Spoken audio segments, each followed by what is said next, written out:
Welcome to my lecture series on Middle East politics. This is Dr. Bufano. This is going to be my 20th lecture in this series. It's going to be on single-party dictatorships in the Arab republics. So let's get to it. This is an important topic as we're going to be able to learn more in this lecture about the different types of authoritarian regimes that exist in the Middle East and why this region of the world has struggled so greatly with authoritarianism since independence from European rule. So we have a couple of things we're going to do in this lecture. Number one, we have to define what are single-party regimes. So we're going to learn a lot about them. They share a lot in common with the type of regimes that existed in the communist bloc, countries such as the Soviet Union and Maoist China. And we're going to learn specifically about what Arab republics are. So we'll do that first. After that, we'll identify the origins of these regimes. Where do they come from? And as you're going to learn, they emerged out of the military coups and dictatorships that came about in much of the Arab world after World War II. We went over that in the prior lectures, so I highly recommend watching that before you watch this one. And finally, we're going to understand the rise and decline of these regimes. Why did they emerge when they did? Why did they last a couple of decades? And what eventually led to their demise? So single-party regimes are not very common in the world today, although they were very common during the Cold War. So single-party regimes are exactly as they sound. One party dominates it all, right? There is one political party. Now, this might seem paradoxical because when people think political parties, they think of democratic competition. They think of organizations whose main purpose is to find candidates to run in elections and, of course, to win those elections and from there control the government. So in the United States, we think of the Republicans and the Democrats competing. Or if you're in Great Britain watching this, you think of the Labour and the Conservative parties. But there are circumstances where dictatorships have formed where one political party came to dominate the state and outlawed all others. Now, in these regimes, what is interesting is elections are still held, but only one party can actually participate in them. All other political parties and often all other social movements, non-governmental organizations are banned. And so these regimes are more totalitarian in nature. And they are usually as well seeking to transform the state and society. They often have these grand ambitions for change. So other parties are completely banned within the system. Now, what also tends to happen as well within these systems, because they're so authoritarian, because they repress the opposition, is that the dictator, the head of the party, often centralizes control. And sometimes these regimes get led by what's called a president, and they form what are called single-party republics. Other times they're led by what's called a premier, such as in the Soviet Union. Either way, what happens is you get the ruler of the party centralizing control and becoming a personalistic dictator, often developing a cult of personality in the process. Think Joseph Stalin, for example, in the Soviet Union. Now, in some of these regimes, sometimes the power of the head of state is constrained by the ruling party, right? And you had a case in China, for example, from the late 70s up into the 2000s, where the party elites were constraining the head of state. But there are other times where the president is able to consume all power, right? Or the whatever you call the head executive in these countries. So notice the premier in the Soviet Union, they become a personalistic dictator, right? And they centralize control over the party and the political system. So, of course, the most famous example, the most well-known example of single-party dictatorships is the Communist Party in the Soviet Union. So in that country, from 1917 all the way up until 1991, only one political party was allowed. There were regular elections, but you could only vote for one party and its representatives.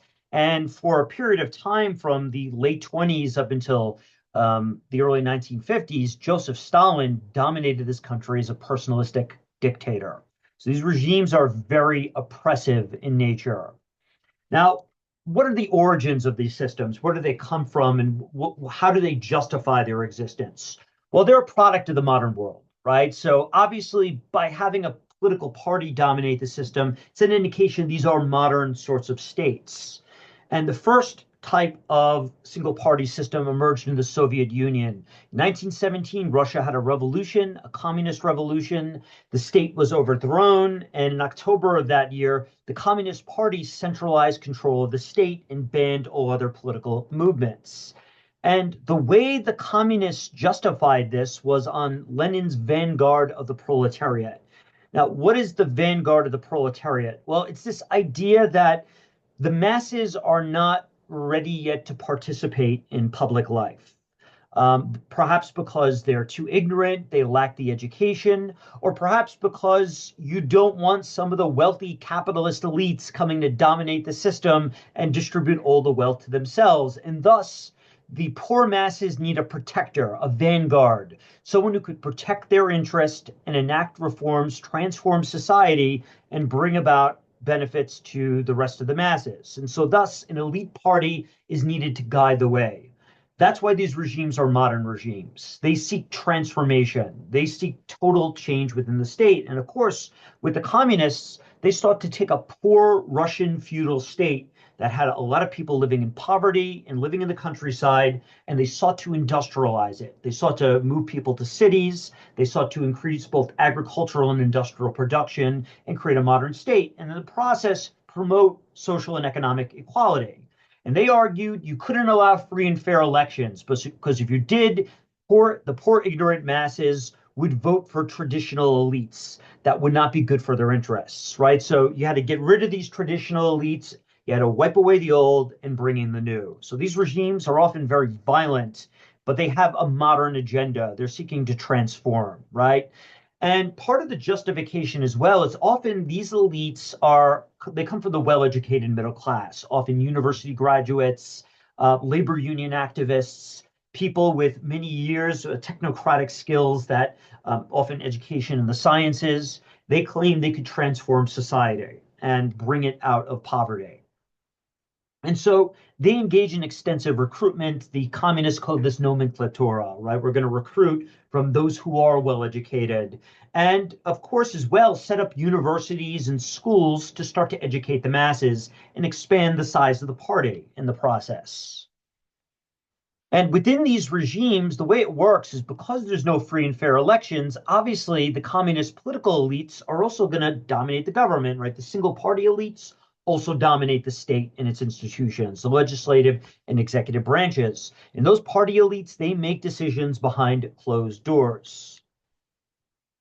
And thus democracy is stifled. There is no civil liberties in these systems. You cannot speak your mind. You cannot speak out against the government. You cannot criticize the state. So in the Arab republics we're about to talk about, freedoms were curtailed during this era extremely in order to bring about these kind of socioeconomic reforms.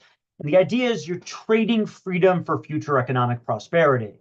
Unlike military dictatorships, as you're going to find out, these single party regimes had a lot more legitimacy in the Middle East because they were promising these grand long-term socioeconomic reforms. They were making a lot of promises to the public. Give us your freedom, we will give you back prosperity.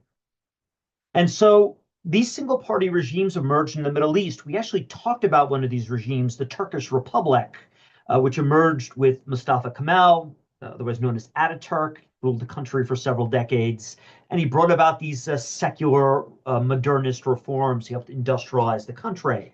And after World War II, we're going to find that this model of government is going to spread to a lot of the Arab states in the region, particularly many of the former Sykes-Picot states, such as Iraq and Syria. It's also going to spread to Egypt, Algeria, Tunisia, and elsewhere.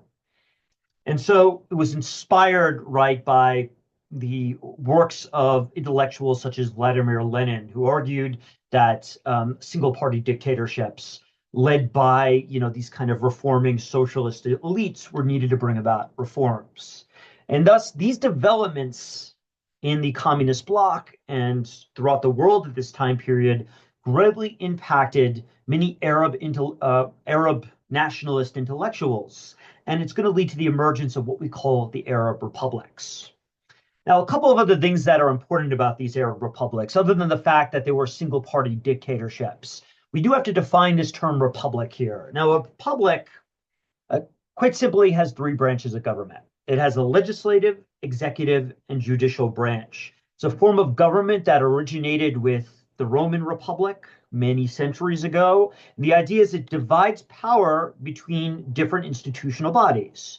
One body that writes the laws, one that enforces it, and one that interprets it. Now, republics can be democracies or they can be dictatorships, depending on how they are structured. So if you have free and fair elections that are competitive for the legislative and executive branches, like you do have with America's republic, well, it can also be a democracy, right? If you have universal suffrage and whatnot. But if those elections are rigged, then it loses its democratic quality. So, for example, in the Roman Republic, only landowning senators and the military could participate. And in the one party republics, the single party dictatorships we're going to talk about in the Arab world, these systems, while they had elections, only allowed a single party to control the system.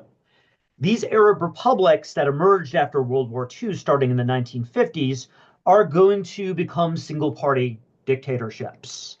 And they only legalized one party. In almost all cases, they were what's called an Arab nationalist party. I actually have a lecture on what is Arab nationalism. It's a social movement that emerged in the early to mid 20th century in the Arab world, promoting the unification of Arab states and promoting socialism and left-wing economic policies.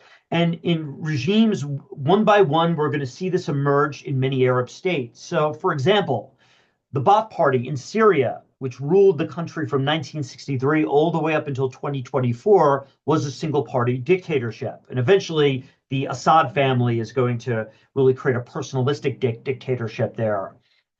Of course, in Iraq, under Saddam Hussein from 1969 to 2003, this was another single party dictatorship that was Arab nationalist in nature, left wing, secular, and promoting socialist policies. The National Liberation Front of Algeria from 1962 to 1989 was a single party dictatorship as well. Once again, socialist, promoting Arab nationalism, left wing policies. The Neo-Dastur Party, first under the reign of Habib Bourguiba, was a single party regime from 1963 to 1981. And finally, the last major example here is the Arab Socialist Union in Egypt from 1954 to 1976, which was first ruled by Gamal Abdel Nasser and after 1970, Anwar Sadat. So what all these regimes had in common is that only one party was legalized and all the opposition was banned. So, for example, in Egypt, under Gamal Abdel Nasser, he's going to eventually ban the Muslim Brotherhood. He's going to ban Islamists from participating. He's going to ban liberal political parties like the Wafd Party. And he's only going to allow one party, his Arab Socialist Union. So the opposition is banned, no civil liberties or checks and balances, right? No real freedom of speech. And in every single one of these cases, you're going to see presidents come to dominate these systems. They're going to become presidents for life. They're going to develop these kind of cults of personality around themselves, which contradicts like that left-wing socialist ideology. The same thing happened in the Soviet Union under Stalin as well. So you get these kind of presidents for life that form. And their height of importance was during the height of the Cold War itself, from the 1950s to the 1970s. This was also at a time when Arab nationalism as an ideology was rife. It was popular throughout the Middle East and North Africa. This was during the Arab-Israeli wars. And so here we could see all of the countries that developed republican systems of government that also have Arab majority populations. And so they're known as the Arab republics today. And while they have partially opened up their systems since the 1970s, these states are, for the most part, no longer single-party dictatorships.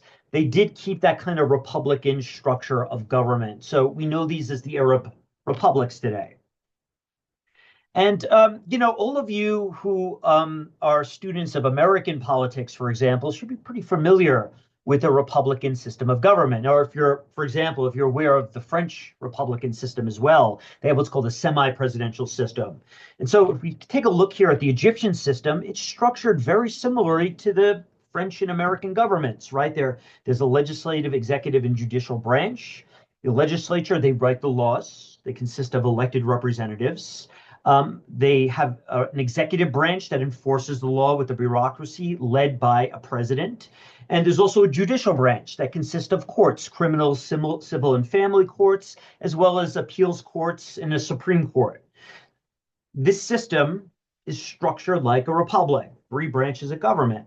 Notice here as well some similarities with the United States and France, right? We've got a bicameral legislature. Their House of Representatives is called the Majlis al-Nawab. The Majlis al-Shura is their consultative council, kind of like America's Senate. And they have lots of representatives, and it's a mixed electoral system.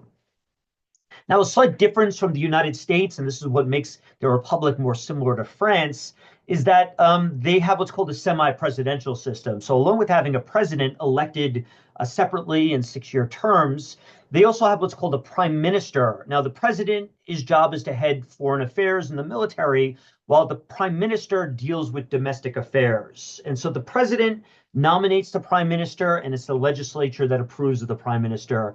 And they form then the government, they form the cabinet. So that's how this system works here, divided by 3 branches of government. But of course, what makes Egypt very different from France and the United States today is that they do not have free competitive elections. So while it's a republic, it is not a democracy. Same is true as well of Syria, same is true of Iraq, Algeria, and so on and so forth in other Arab states today. Now, how did these regimes come into power? Why? What were the reasons? Well, there are 2 major pathways. First major pathway is through what we call anti-colonial revolutions. There were revolutions against the status quo of European rule. During the period between the world wars, between World War I and World War II, the political power of France and Great Britain was declining greatly. And as they were becoming weaker, anti-colonial revolutions were emerging all throughout their colonies in sub-Saharan Africa, the Middle East, and elsewhere.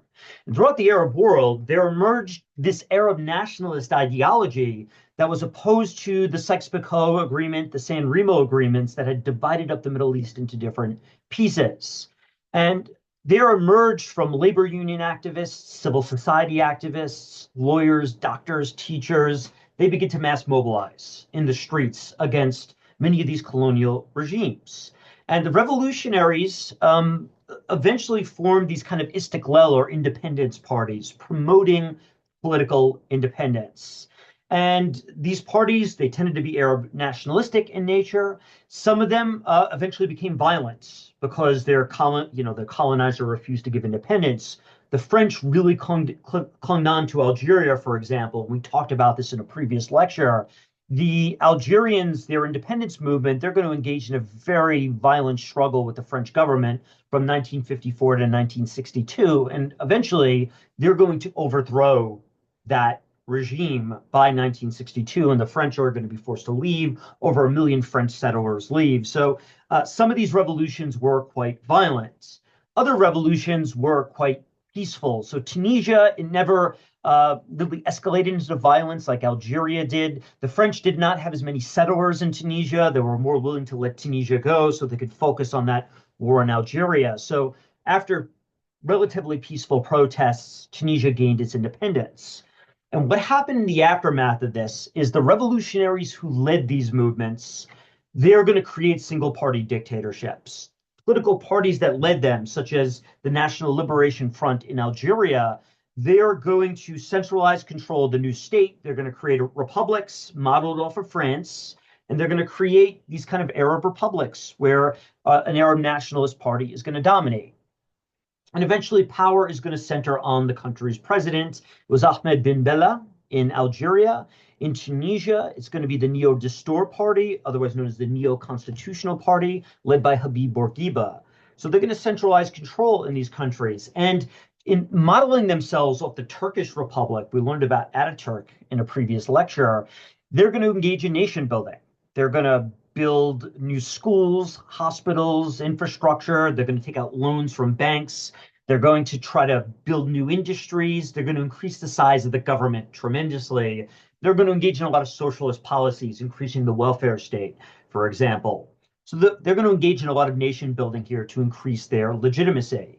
And in the process, they are going to sideline the old elites, right? So the old elites are not in favor of socialism and far left policy. So the colonial elites are going to get kicked out. The settlers are going to be forced to leave. Europeans are going to be pushed out of the country. Their lands are going to be confiscated and taken over by the state.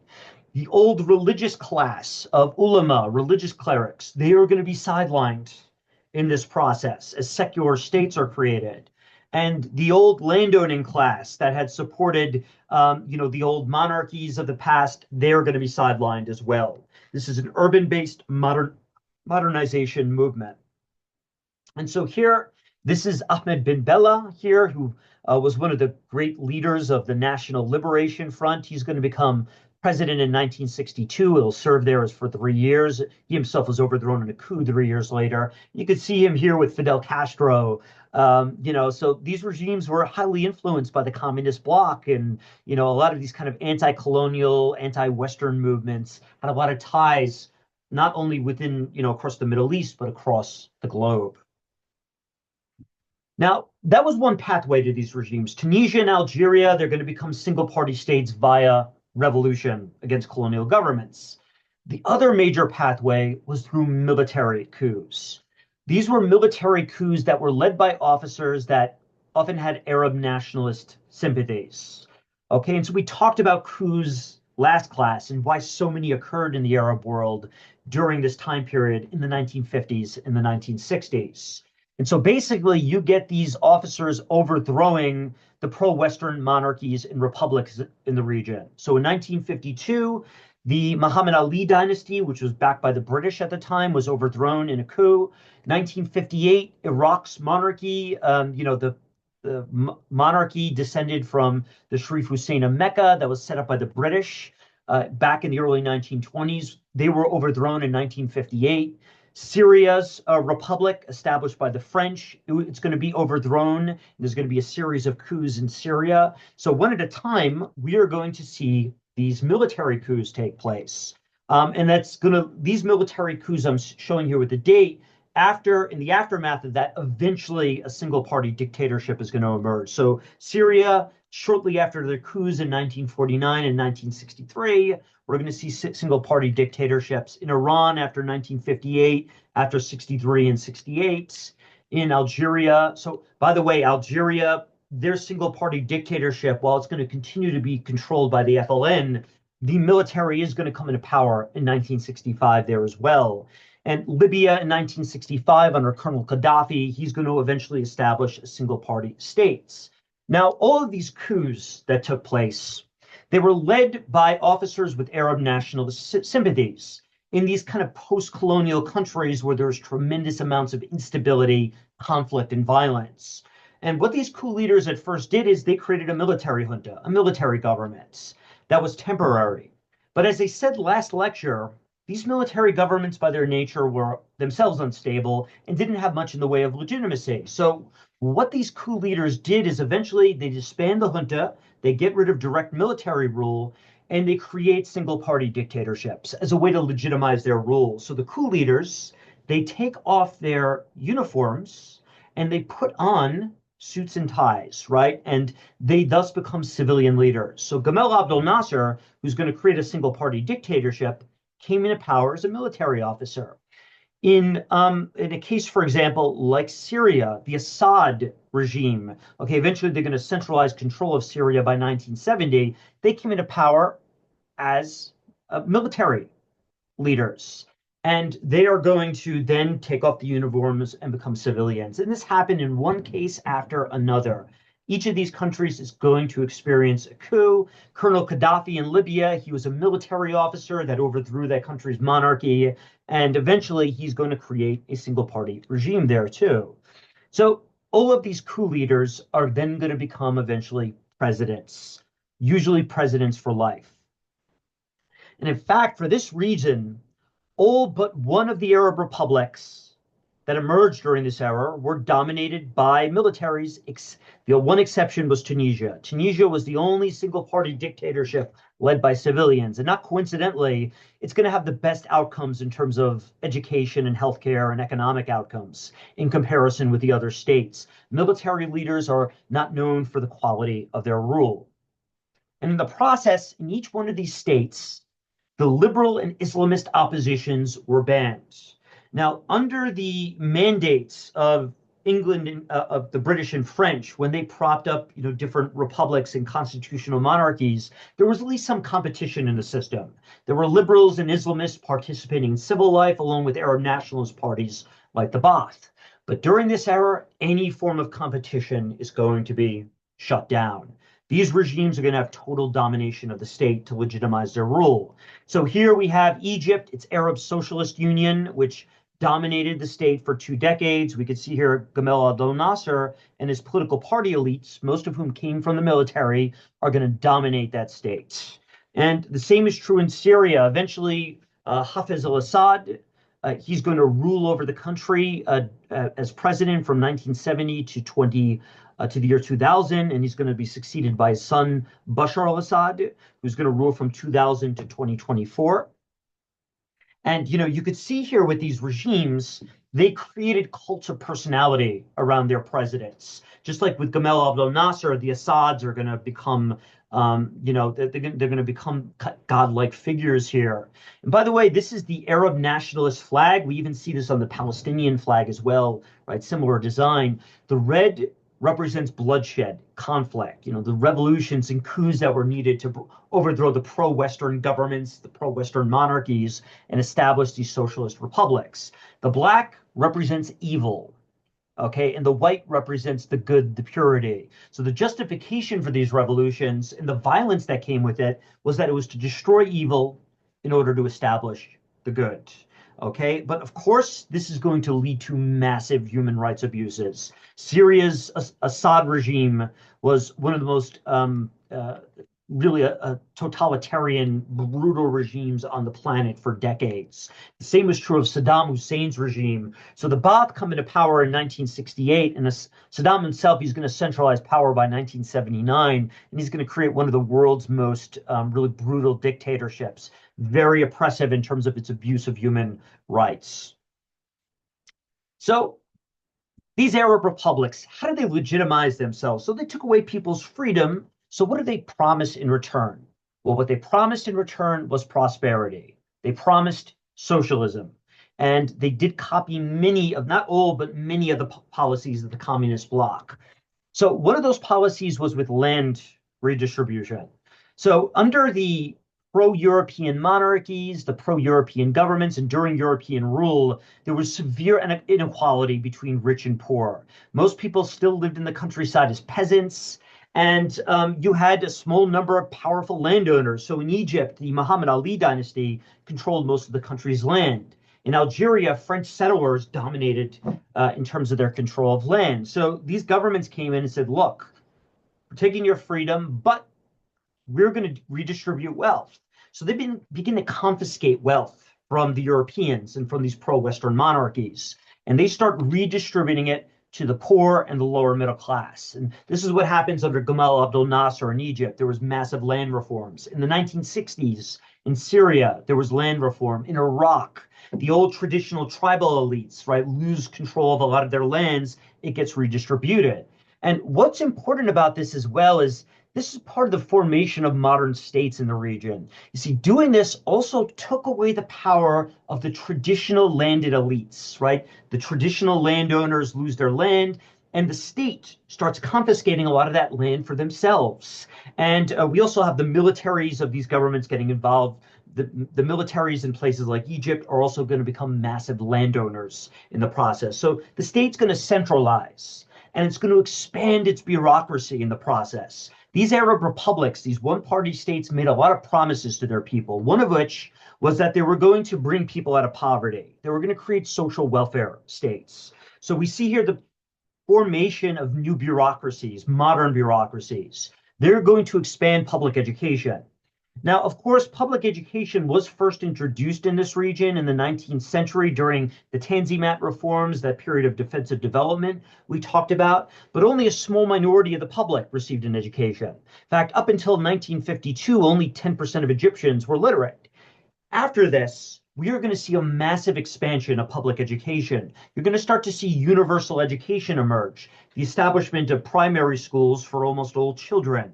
And furthermore, these regimes were also secular and feminist. These were schools for both men and women. And they're also, as well, going to create welfare programs. So, Social Security, in many ways, some of this as well was modeled off FDR's New Deal, right? So, we're going to see Social Security programs emerge. We're going to see public health care programs emerge, new hospitals get built, guarantees for employment and access to retirement benefits. In fact, there was guarantees of universal employment all around. And so these states are going to create a lot of public factories, public businesses, and they're going to start to overemploy people, right? They're going to get everybody access to a job. They're also as well going to start to build public housing. During this time period, you had, this concentration of wealth in the hands of a few landowners, and you had a lot of landless peasants that were moving to cities. They often had problems with housing. So these new socialist governments thus were promising public housing for the poor. And they also began to subsidize food, right? And promise cheap prices for things like bread. So we call these food subsidies. Now, in the process as well, they weren't just promoting a welfare state. They also wanted to industrialize. They realized if you wanted to pay for this welfare state, you needed to build factories and you needed to be able to mass produce goods like steel and cars and whatnot. And so the idea was to promote industrialization through something called import substitution. And now, what was the basis of this? Well, a lot of intellectuals, socialists during this time period, believed that a lot of poor countries had problems building factories because their economies were being flooded by cheap Western goods, right? From countries like Great Britain and France. And thus, if they wanted to industrialize, they would have to place tariffs, that is, taxes, on French and British goods in order to protect their domestic markets. And thus, they cut themselves off from Great Britain and France. And the state, in turn, began to invest a lot in public factories. The government began to construct factories to mass produce everything from clothing to steel to automobiles. So in the case of Egypt, for example, this was the second great attempt to industrialize, the first being under the Muhammad Ali dynasty. And in the process, they also begin to nationalize, that is, take control over a lot of private businesses, banks and other industries that existed before the emergence of these single party states. So what starts to happen is the private sector becomes reduced and the size of the public sector grows. The government grows very large during this era in these one party states. Now, of course, none of this is cheap, right? It's expensive. So how do you pay for all of it? Well, the way you pay for it is you borrow money extensively, right? So they begin to borrow money. They also, as well, got a lot of aid from the Soviet Union. And in the process, they're going to take this money and they're going to invest in industry in these welfare states to build up the size of the government. And so once these programs were initially introduced, these regimes became incredibly popular. At the time as well, Gamal Abdel Nasser was seen as a hero. If you remember from a previous lecture, we talked about the Suez Canal crisis and how he emerged out of that, feeling victorious, right? So this is the height of Arab nationalism. There was a lot of popularity from these programs. And in the process of all this, they were cutting themselves off from the West, right? So these were anti-colonial movements. They were seeking to grow closer to the Soviet Union. And last but not least, these regimes were also secular. They sidelined the power of the religious establishment. They confiscated the property of mosques, for example, and they began to enact secular legal reforms, secular law codes. So, like part of the republics that were created, the judicial systems were reformed based on French-style laws. And feminism was heavily promoted. So we get all sorts of feminist reforms, and Tunisia took this the farthest. So they began to copy Ataturk in the process, promoting birth control, promoting women's access to healthcare, promoting education for women. And let me just show you this in visuals here, because these regimes were all about development. It was all about modernization, right? We want to win over public support. So these, former generals, they want to become politically popular. So they became obsessed with the mega project, right? Building these massive factories, for example, that are going to employ thousands of people. So if you go to Cairo today, and you go to the neighborhood of Helwan, you will find a bunch of these massive factories. For example, Nasser built the iron and steel complex in 1954, which gave jobs to thousands of people and mass-produced steel. And of course, that steel was then used to produce very large buildings, right? So to produce skyscrapers and modern housing for people. And so you go to Helwan today, you'll still find a lot of those factories today. Now, as you're going to find out in a second, though, these factories were not very efficient. They overemployed people. Because there was a lack of economic competition, they're not going to produce high quality products. But at least at the beginning, this is going to produce a lot of popularity for Nasser's regime. And, these projects also involved as well bringing electricity to these countries and engaging in the building of dams. So we see in Iraq and Syria, for example, dam projects emerge along the Tigris and Euphrates River Valley. And in Egypt, along the Nile River Valley, we see the Haiwan Dam. Morocco also had a series of dam projects along its rivers. And so here, this is the high dam that was built at Aswan in Egypt's far south. So Egypt's river runs from the south to the north, and they use that flow to power this electrical station here, to power the generators. It helped Egypt become an electrical country. So it took about 10 years to build during the Nasser regime, and he kind of pumped this up as one of his great achievements. And he built it with Soviet funding, by the way. And of course, public housing was a big thing as well. Now, if you remember from previous lectures, I showed you all that beautiful architecture from, the days of the Middle Ages, right, in Islamic Cairo, with all those beautiful mosques and all the, kind of grand palace architecture. I also showed you that beautiful architecture from downtown Cairo in the late 19th century, from the days of Ismail. It was modeled off Paris, right, with that Belle Epoque architecture. Now, Nasser's era architecture is going to be a lot more ugly. Okay, if you ever visit Egypt, tour guide is probably not going to take you to these neighborhoods, but they were more functional rather than beautiful, right? The purpose of this architecture was to house people. It was function over form, not form over function. So you get a lot of these kind of very grim looking, very tall, rental complexes, right? So that people can be able to, so they can rent or own an apartment.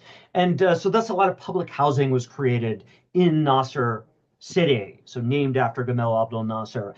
And if you go to places like Damascus today, Baghdad, you will find a lot of the architecture from this era looks like this, kind of very grim, this kind of communist style architecture. You'll find a lot of it as well in East Berlin, by the way, if you ever travel to Germany. All right, the failures of these Arab republics. So what went wrong with them? Well, number one, as we learned from last class, these single party regimes were the products of military dictatorships, right? As military coups. Most of the presidents of these regimes were from the militaries. Many of their bureaucrats were military men, and they're going to end up overspending on the military in order to coup-proof. And on top of that as well, they spent a lot on the military to fight the Israelis, and they didn't exactly do a good job of it either, right? We talked about the failures of 1967, the Six-Day War. The Six-Day War is going to have a severely detrimental effect on the legitimacy of these single-party states. They're going to fail to defeat the Israeli state, and on top of it, a lot of the money that could have went to schools and hospitals, it's going to be funneled too much into these military projects. So that's a big problem. Now, a second big problem with these regimes, and this was also a problem in the communist bloc as well, there was such a heavy emphasis on industry in cities that little emphasis was placed on agriculture. Like the idea in their minds of these developers was, we got to move people to cities, we got to build factories. But the problem with this is you can't develop factories and feed enough people in cities unless you also invest in the modernization of agriculture. You need to invest in tractors, combines. You have to develop agriculture. You have to get better at mass producing food so that enough labor is freed up so they can then move to cities. And if you don't do this, you're not going to be able to produce enough food. And if you want to still build those factories, you're going to have to force some peasants to starve to death, right? This is a big problem in the communist bloc, and it's going to be a big problem in the Arab world. They're going to severely underinvest in agriculture. And as their populations grew throughout the 50s, 60s, and 70s, eventually they're not going to have enough food to self-sustain themselves. They're eventually going to have to start importing their food. So this was another big failure here. There was also just poor governance here, right? Number one, we talked about how military leaders are not the best leaders of civilian governments, right? But there's also this issue as well of, there just wasn't competition in society there's no political competition. There was no one holding these governments' feet to the fire to produce factories efficiently, to engage in these massive public programs in a way that was transparent and efficient. They're going to suffer. Many of this infrastructure that's going to be built is not of high quality. And you know this if you ever visit Cairo, right? Cairo is a bit of a mess. There are many problems as well in terms of, the factories that were built. There are going to be a lot of inefficiency within these factories that are not going to produce high quality goods. And so what's going to happen as a consequence of the fact that, that you're going to have poor governance is you're going to have a lot of quantity over quality. Well, what do I mean by this? Well, during this era, there was a great expansion of the school system. Most kids are going to end up going to school as a result of this, but the quality of those schools was terrible. Nasser is going to create a bunch of schools that are going to have way too many students in them because there's not enough teachers, all right, to be able to teach the kids, and there's not enough classrooms, right? So they're going to try to stuff too many kids into this new school system on the promise of mass education. So Egypt, as a consequence, is going to develop a very poor school system, one that remains till this very day. So the public school system in Egypt is awful. I would know, I taught in Egypt for many, many years, so not a very good school system. And on top of that, there's going to be over expansion of health insurance. So they're going to promise health care, but they're not going to have enough doctors or hospitals. So the quality of these institutions are going to be very poor. And so, you're getting people in education and you're building them hospitals, but if you're not improving the quality, they're not actually going to become literate sufficiently. You're not going to develop human capital, right? You're not going to develop people's educational capabilities or expand their life expectancy significantly enough. And so if you're not improving human capital, you're going to end up having poor educational and health outcomes. And eventually people are going to realize this, right? They're going to realize, hey, this education I'm getting kind of sucks, right? This healthcare I'm getting is kind of terrible. And it's going to hurt the legitimacy of these regimes. And along with those failures with the Arab-Israeli conflict, it's going to lead to a lot of backlash here. People are going to start to search for other ideologies. And, finally, because of these poor governance and the problems with developing human capital, their efforts at industrialization are going to mostly fail. Some of these factories still remain, but they're propped up with government subsidies and they are just terrible. The quality of their products are just awful. So these new factories are poor in quality and were seriously overemployed. They employed one too many factory workers. So largely industrial efforts are going to fail. Now, to be fair to these states, there was also other causes of these problems. At every turn, the West, Israel, as well as their Arab allies like Saudi Arabia, the Arab Gulf countries, are going to try to undermine Arab nationalists at almost every turn. It's part of the reason why they lost the Arab-Israeli wars. So certainly that's part of it. The World Bank, for example, is going to deny loans for Nasser to build this high dam. So he's going to be forced to go to the Soviets. So a lot of these failures as well can also be pointed at, the Cold War and the problems that emerged there. And so because these projects are going to fail, what's going to happen is their economies are not going to grow, and they're going to grow severely in debt, these governments. And this problem is only going to grow worse after 1973, after the 1973 war, when oil prices are going to spike throughout the globe, and it's going to become a lot more expensive to mass produce goods and to run machines. So the Arab republics are going to fail to create growth in much the same way that communist regimes struggled with economic growth. So take a look here at, Egypt, very comparable to China in the 1950s, 60s, and 70s, right? China under Mao Zedong, a communist regime, did not experience much in the way of economic growth. And the same is true of Egypt here. So it's Egypt, Syria under the Ba'ath, Iraq under the Ba'ath, Algeria under the National Liberation Front. They are all going to struggle with economic development. Bourguiba's regime did a little better because it wasn't run by military elites. They're going to do at least a little bit better with educational outcomes and healthcare outcomes because they had more to spend on in those fields. But even they are not going to do that great. These single party regimes, quite frankly, just were not successful at creating growth. And so what's eventually going to happen is that these regimes are going to fall by the wayside through a variety of different means. And we're going to talk about that in future lectures. Okay, so that does it for today. Of course, if you guys have any questions for me, let me know. Leave a comment down below. I look forward to hearing your feedback. Have a great day, guys.